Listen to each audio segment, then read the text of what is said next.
Part 3 Real Story. My real story. Kaona part 2. Now I'm gonna give you part 3 of my real story.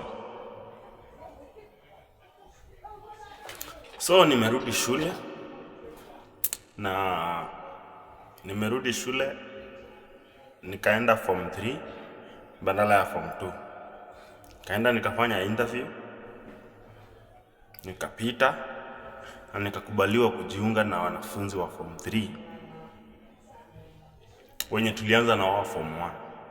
So hii story itakuconfuse kama kuona part 1. So just go back on my TikTok account Augustine Chosen, on my YouTube channel Augustine Chosen, utaweza kuona part 1 na part 2. Sasa hii ni part 3. So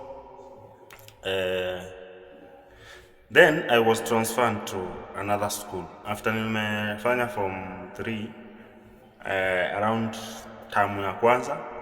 Term ya pili sikurudi ile shule, term ya pili nilienda shule ingine. So kaenda shule ingine nikaendelea na form 3, nikaenda nikapata huko syllabus kwanza wanafanya syllabus wako nyuma, wanafanya kwanza form 2, hawajamaliza hata form 2.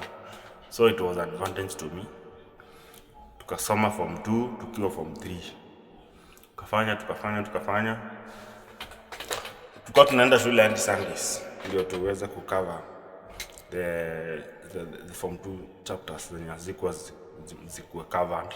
So then si unajua mimi nilikuwa nishaanza form 3 na wale wako nyuma. So tukienda kuanza kwangu ilikuwa Passover. I was very happy. Kamaliza shule pale 2016. Nikatoka nje nikakuja nikapita vizuri, nikakuja Nairobi. So acha nikurudishe nyuma. Niliacha nikikwambia niliacha shule nje ya mwalimu fulani. Sasa teacher vile nilipewa transfer, vile mimi nilipewa transfer nikaenda shule nyingine. In the same week mwalimu alipata accident.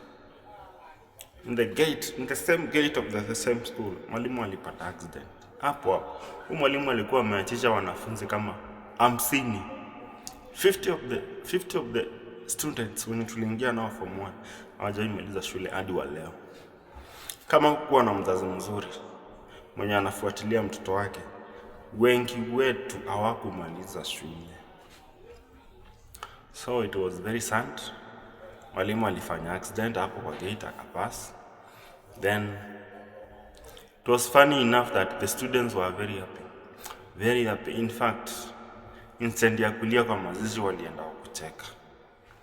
It was very happy death of that teacher.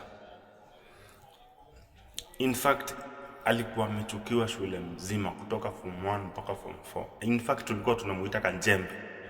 The teacher's nickname was Kajembe. Ukifanya mistake kidogo, alikuwa anakuambia chukua Kajembe. Just imagine, chukua Kajembe. As a very painful life.